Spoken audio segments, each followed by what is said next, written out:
Mais être de l'Est du pays, je suis du Congo. Hein? Chacun de nous a ses coutumes.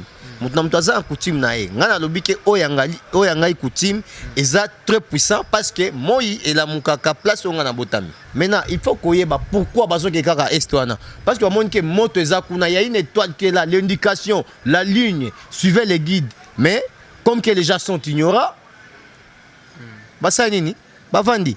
Et alors, petit nani, notre jeune frère. Non, s'il vous plaît, Fali, Ayeli Bino Macro Awa. Hein? France, on a un mot kaka. Ils ont ça, nini. Bazo tchara pouvoir pour agresser biso. Papa, moi, je suis un spirituel. Moi, je suis un guide. Faut pas que manga makamba politique, makamoko eza trop bas. Hein? Moi, je suis un aigle. Zaka, c'est là ma boke, c'est là boy. Bah, si bah les cas. Tout, ça veut dire que l'oko ne l'oko eza nangonga nango.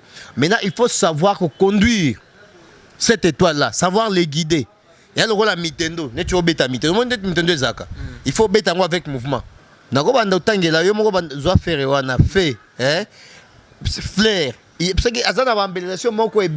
Si tu prends les jets là, mais si tu as une peine à combiner parce que la spiritualité, il y a une signification. Il y a déjà, aussi au Boukagi déjà. Biso to monaki yango déjà. Papa, s'il vous plaît, biso to monaki déjà. Wan eza photocopie de bino bomona. Pardon? Bozo mande photocopie. Bon mande photocopie mais déjà original c'est l'équipe déjà kala. Abetaki déjà kala. Mais d'une autre fois, nous dans le monde physique, bon mon angoté. Mais dans le monde spirituel, on a déjà eu à terminer déjà, ça veut dire, on a déjà eu à conclure. De un, je peux te dire, faire hasard nous tout le monde quand on a un problème familial, hasard peine passe na mawa. Il y a une déconnaille parce que c'est quelqu'un de sa famille. Donc kotango mingité parce que nazana mawate tout nazana passe te kolekae. Mais d'une autre fois, c'est un hommage à rendre et tant que rappeler na batuke faki ndeko pe azala. Il est en train de regretter. Mokili est kotika la seko libéla des générations, des années et des années. Il y a 2000 ans. Babando lobake yesu akozonga azonga botia au monde a été. Quelle différence ou soit quel impact ou soit quel lien entre le Besso na Weranson. Hein? Ban allié familial nini. Parce que mutakola kelo mabeza noko na yo, papa abotio, maman abotio to noko no to tata mwasi na yo. Wana bokoko na kindoki. Na kindoki ça veut dire que na ndenge ya butu mutako luka yo tata na yo, mama na yo, tata mwasi na yo, noko na yo to bakoko na yo. Bako le belo mabe. Si ko soki tozui lo Besso, est-ce que ba famille moko na wera?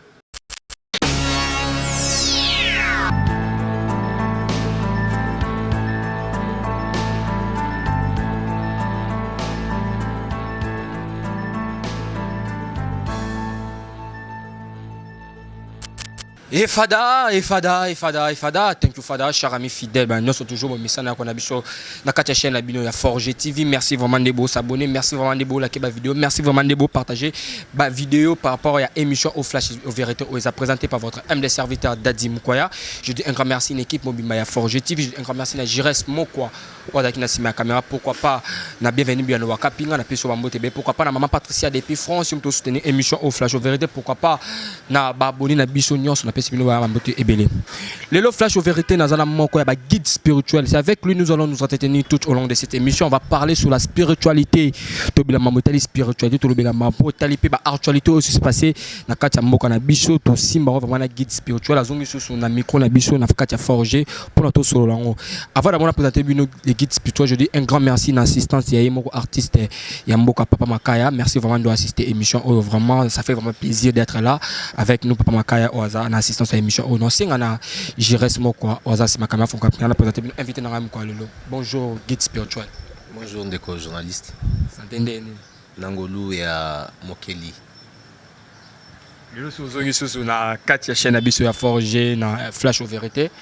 Moi gentil kozani par rapport à batunyo sosu bazu grâce ngolu ya kolando sur en ce moment. Mon gentil zalaka kaneti toza na pe makolamka du jour au jour, ça veut dire que il faut que chacun de nous puisse savoir comment que cette gentillesse là, parce que la gentillesse c'est pas que non l'amour qui c'est qui, c'est la bénédiction. Ça veut dire que sur les plans matériel, financier, quand tu as déjà tout cela, ça veut dire que tu seras déjà gentil envers tout le monde. Mais tant que tu as un côté, il faut que moi et l'autre pour que gentil na bateau. Merci vraiment, guide spirituel. L'autre, sur la motali spiritualité.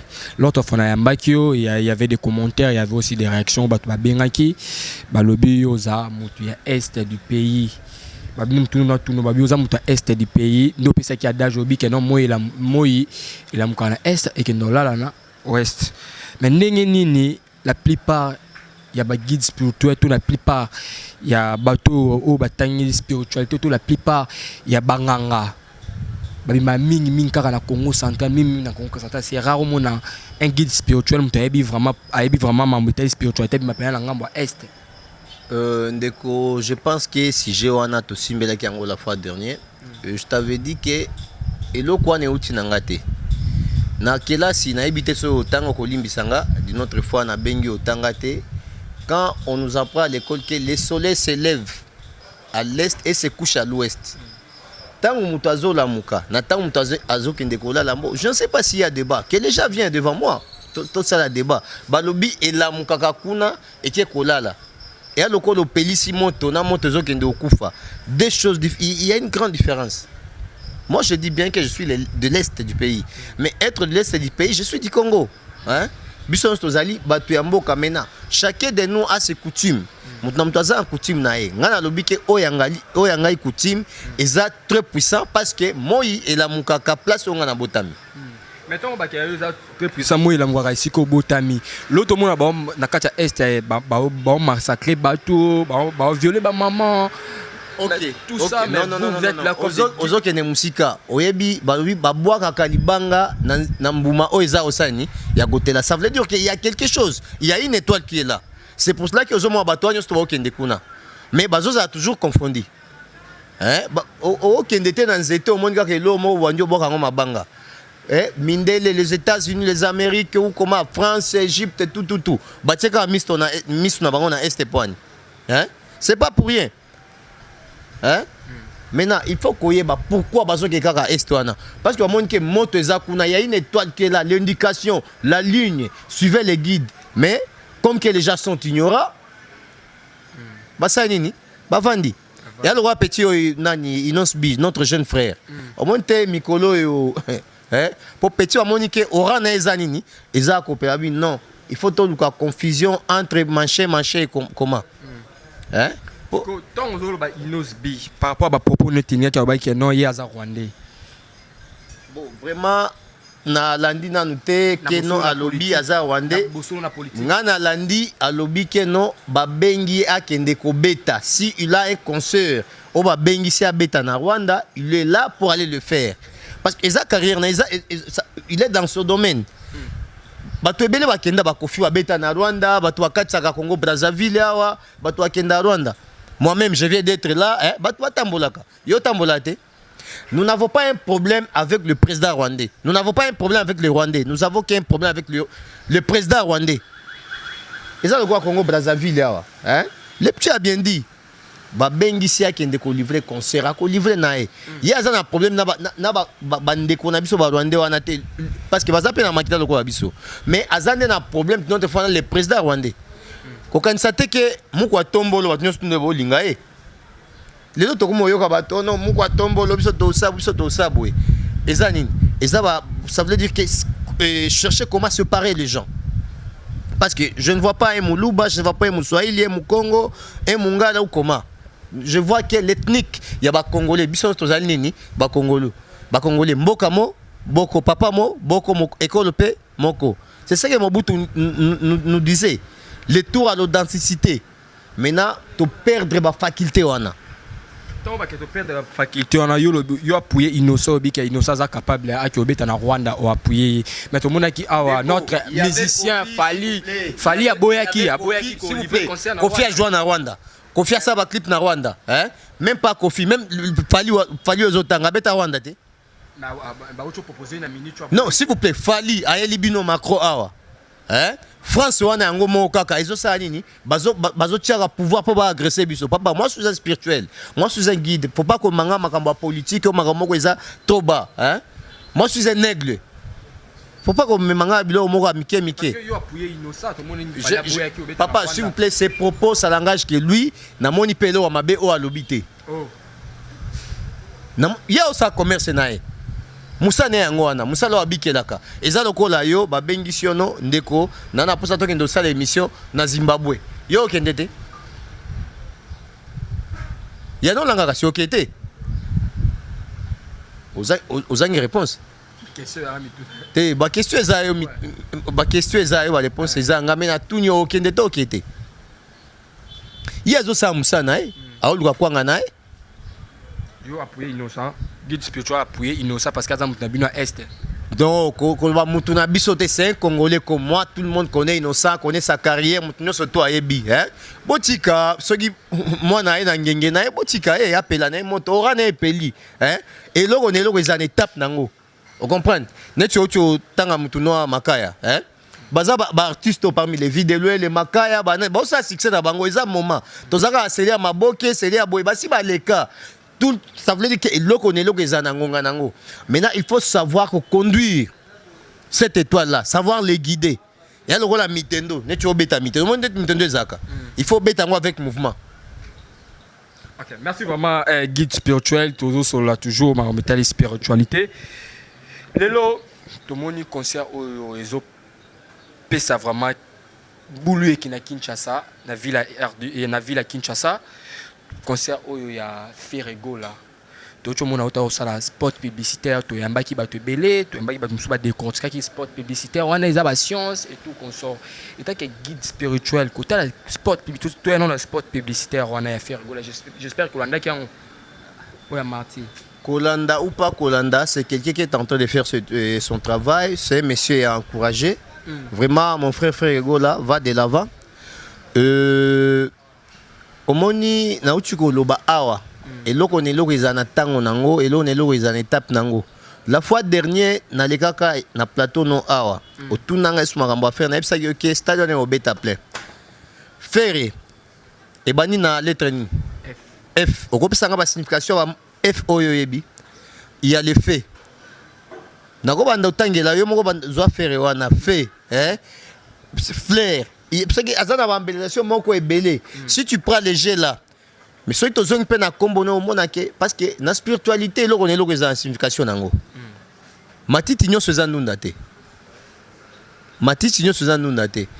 Batika moi batu moi nangani mon jeune frère vraiment avec tout le respect va de l'avant na ebike kune otonda déjà aussi obukaki déjà.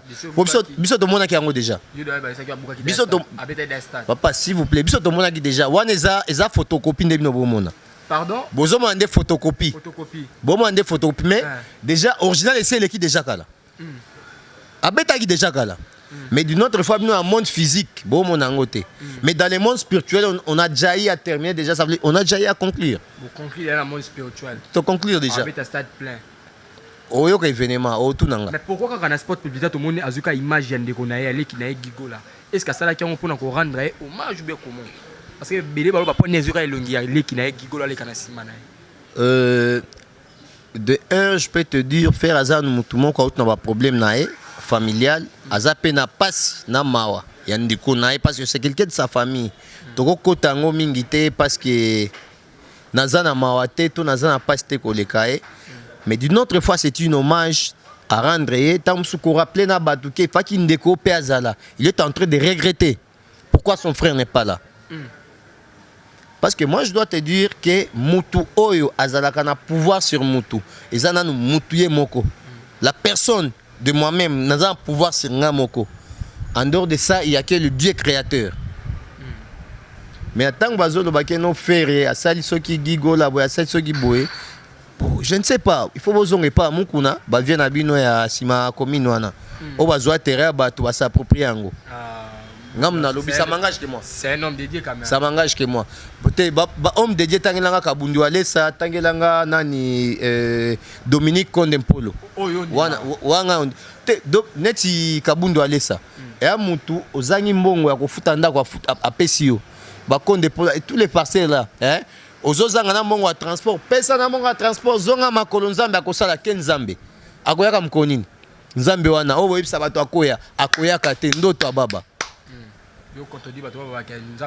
akotika kozonga te papa. Le jour de l'enlèvement c'est le jour oyo kufi okena contre na yo na dernier séjour na yo ki okta na nzambe. Fin du monde ezala rati. Fin du monde ozamkoni. Yo te la radio ba fin du monde ezala. Mukoni yo lotaka. Na moni yo lota. Fin du monde. Mais la religion au batele la fin du monde ba bika bon fin du monde ezala. Mensongère bato a lokuta, hein? Nyango na sepela bandeko témoin de Jéhovah balobaka no bango ba ko hériter. Ba ko hériter ndeni parce que ba bika soki okufi bango balobaka no immeuble ezanga immeuble ezalanga pa bika no biso sto le kanini mokili eko tikala seko na seko libela des générations des années et des années.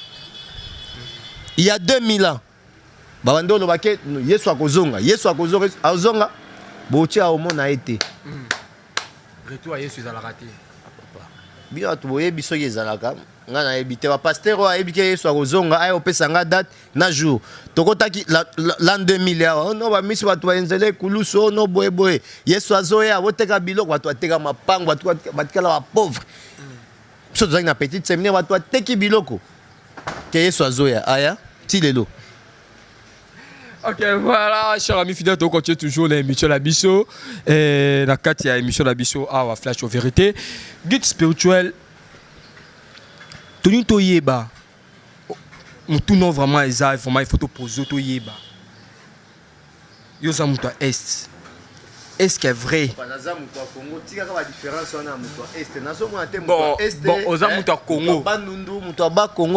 tu es un Congolais de la République démocratique du Congo. Dis-moi cela. Okay. Et non, tu es un Congolais de la République démocratique du Congo. Faut pas me dire que non, Est, on dirait que non, Mboke Kabwana, Mboke Zamoko. Mais attends, Mouto, ça a été pour un bako qu'on a biso. Parce que ça, tu as bien efficacité à Bokoko. Tant que tu as besoin d'ignorer qu'il tire à Bokoko. Biso, tu as le pouvoir astral. Est-ce que Kimbangu Fumu Kimbangu na ebi Fumu Kimbangu Otunanga ma solo Fumu Kimbangu, je te dis que non, c'est parmi l'un de légendes spirituelles au Yamboko Anabiso, ce sont des exemplaires à suivre. Est-ce que abana mission na est du pays to abana on a Congo central? Kobanda mission na est ou kobanda na Congo central, c'est très important. Parce que autant qui vit à Jésus, hein, azana place où abandonner la mission na place où asukisa. Mais mission na quand même eza mission moko eza pour les Africains en général. C'est pas pour la République démocratique du Congo. C'est pour toute l'Afrique en entier. C'est pour le monde entier d'ailleurs. Kimbangu ça là. Eza pour le monde entier, mais particulièrement pour l'Afrique. Ah oui. Pour l'Afrique, mais ce qu'on va participer pour l'Afrique, mais pourquoi dans pays où Afrique balobi la raïté zara a basé na kata RDC. Papa aussi au France, au États-Unis, au Belgique, au Londres, au nani je peux dire l'Italie. Kendo okuta avec ce qui mangiste ça. Dans pays Afrique. Non, je te dis à l'étranger de notre pays. Ça veut dire que je t'amène d'abord à l'étranger. C'est que l'Ibanda est Afrique. Na ba continent mususu okuta avec ce qui mangiste zali. Parce que non, c'est un monsieur qui avait fait ceci, qui avait fait cela. On parle sur Kimbangu, guide spirituel. Mais Moutouneza a Watomoni, animateur Wazaki na maison mère. Vu que aux hommes makas na spiritualité. Tomoni l'obé soroleka, que c'est l'interview que l'obé non. Oué Ranson, Atika. Afongo la vie nae mutakanga vie nae ou rason abi ke mambazo loba héritier yebiango ba animateur rebelle maison ba yebiango ou rakangi azo senga ou a libérer et tant que guide spirituel ça la mamotel spiritualité est-ce que mutu pas ko kanga pe mutu pas yé que la sengi que non mutu o kanga ki a libérer est-ce que ko arriver dans monde ya spiritualité na ko répondre yo. Bon, mingi nalinga kolobela encore va starter quand tu es parce que je suis pas leur porte-parole pour venir ici parler pour JB Wera ou soit le Besso. Quelle différence ou soit quel impact ou soit quel lien entre le Besso na Weranson? Hein? Ban allié familial nini? Parce que mutakola kelo mabeza noko na yo, papa aboti yo, maman aboti yo to noko no to tata mwasi na yo. Wana bokoko na kindoki na kindoki ça veut dire que na ndenge ya butu mutu akoluka yo tata na yo mama na yo tata mwasi na yo noko na yo to bakoko na yo bakolobelo mabe siko soki tozwi lobeso est-ce que ba famille moko na wera au moins soki mutu akomi produit fini hein? Il doit chercher comment se faire quoi. C'est que balanda comme Kebino de l'eau qu'on va baise. Tant que tu as baise ça ni aye na biloba lobanae. Il y a un monsieur qui était passé na Wenge nani Roi David. Au batiaka na nzungu. Hein? Batie na nzungu batogis pe ça ni. Tout le monde a un clip wana na peut-être so il faut na nzungu so na ça les termes m'échappent parce que nous a tout ebi. Mais Roi David a longwa. Akenda na vie na et na poto akoma so ki peintre so ki na ne sa vie na e. Est-ce que accélération na wera? Le succès c'est quoi? Le succès est dans toi-même. Le succès c'est en katina yo. So ozo ye bateke no wera kanga kinga wera kangi na nini? Ba famille moko. Alors bandé a comme inapte, il n'a rien à faire. Il a été fabriqué par Weranson et quand il trouve que non Weranson ne s'en fout de lui, à s'en foutre na e, à zo qui paye le soutien, il commence à créer. Chacun a ses impacts. Ceux qui vont signer déjà contrat nae, a signé là on nae, a lukanzela nae, c'est là où on a la transmission de la lumière. C'est que ça veut dire que tu es malade mentalement. Ozoye bate que no belli. Voilà. Il y a comme déjà malade. Aza malade, ça m'engage que moi. Aza déjà malade, parce qu'il faut à Luka, basa nini, ba guider, soit ba kangolae, ou soit ça veut dire que ba soigner. Ok. Parce qu'il y a une spiritualité à ma casse. Pe amuto aussi mananzo toté. Amutu yako délivrer, yako guérir par la transmission de la lumière. Mais transmission à lumière, ils sont appareil. Et comme il y a sonnel, il faut sonner le sonnel. Le sonnel, c'est quoi? C'est l'esprit. Quand je suis en train de transmettre la lumière, l'esprit qui est dans moi, hein, l'esprit de la vérité, de la franchise, quand je te regarde, je t'observe et tu m'observes aussi. Je te fais transmettre ce qui est dans moi. Pour ça, Nini, et Sokola Yonan. Transmission, il y a lumière, aux autres transmettre des lumière. Mais ce qu'on parle au salaire, quand je te dis la transmission de la lumière, ça veut dire que c'est l'esprit d'abord. Hein? Ok. Voilà. Ça veut dire qu'il faut être d'abord spirituel pour comprendre que non, je suis en train de recevoir cette lumière qui m'a été transmise. D'une autre fois, la lumière est invisible. Au monde en côté, mais parce que la Bible les autres, non. Bible, la Bible, la foi vient de ce qu'on attend. Et ce qu'on attend vient de la parole de l'Éternel. Quand moi je te fais que transmettre, hein, tant que pasteur Epsiono Okobik Okobala, yo ndimi amen, hein. Quand moi je te dis que non, je t'ai transmis. Yo tant que vous recevoir déjà que non, j'ai la transmission, on est en train de me transmettre. Yo me repose ça ni, ça veut dire que les sonnels, quand tu as la négativité dans toi, maintenant c'est que négatif.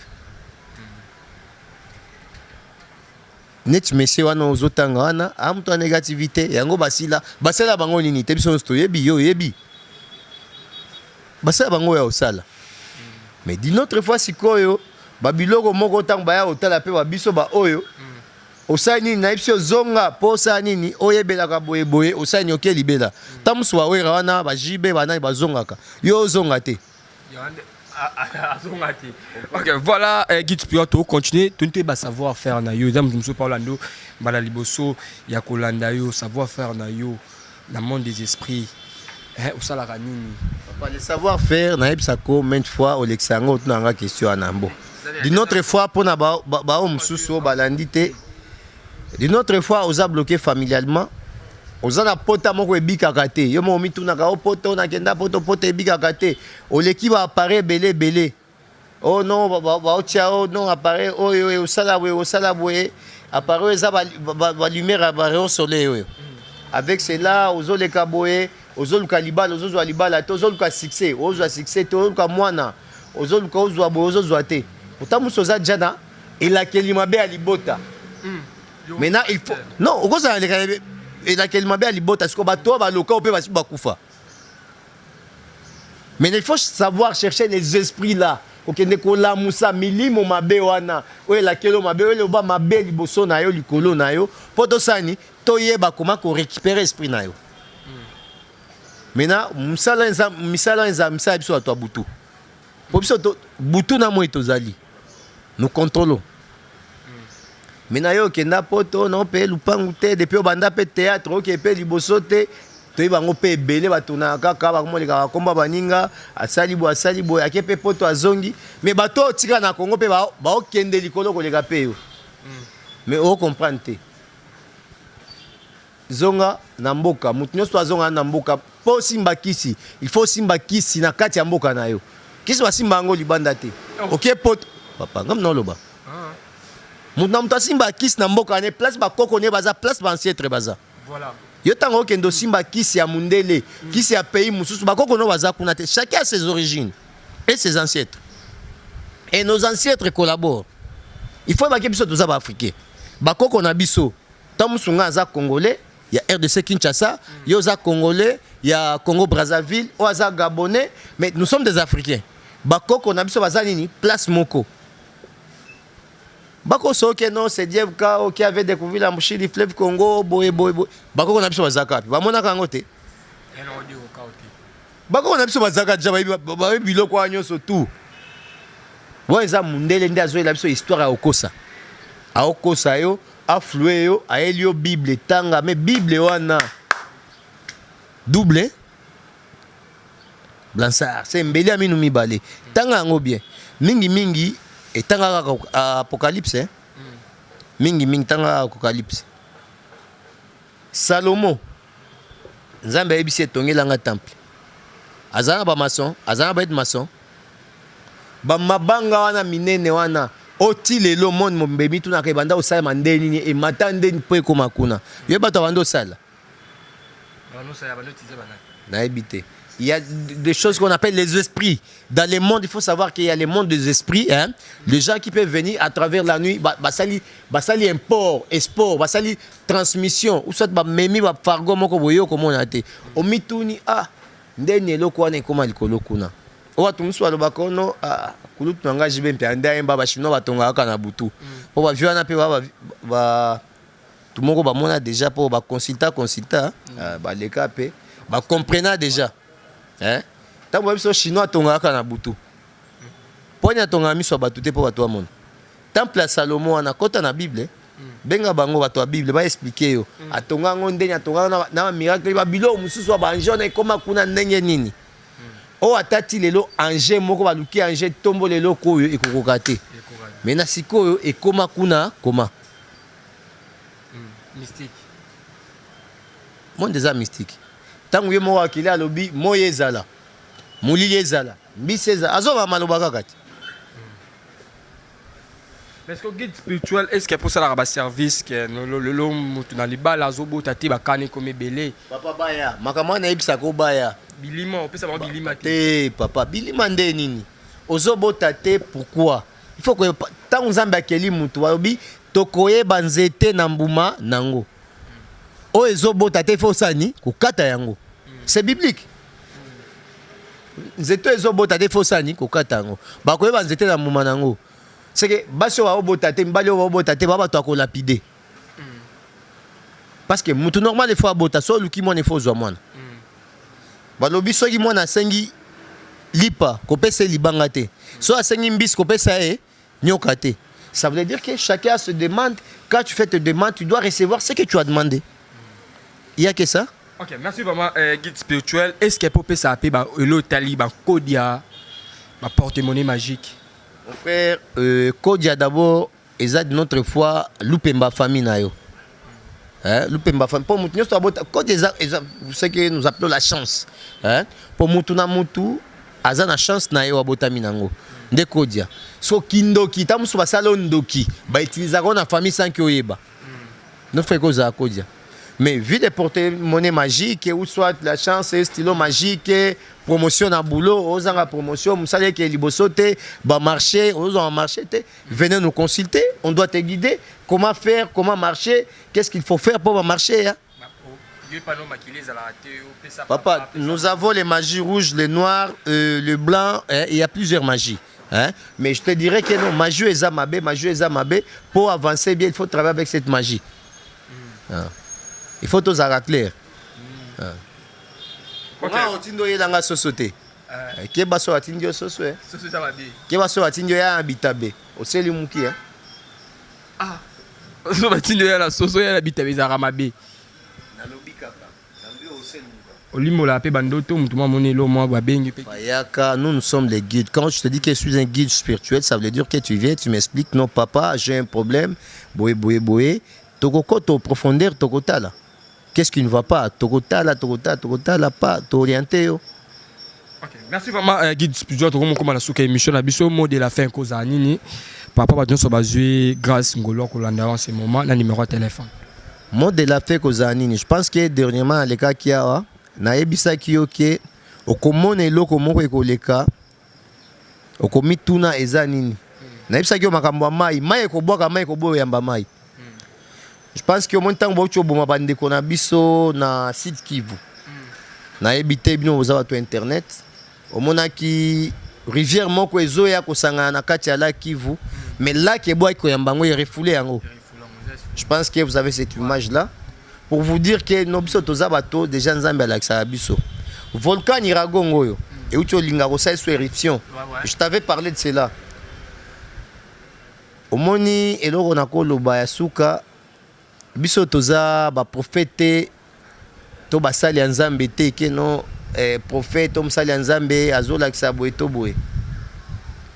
Mais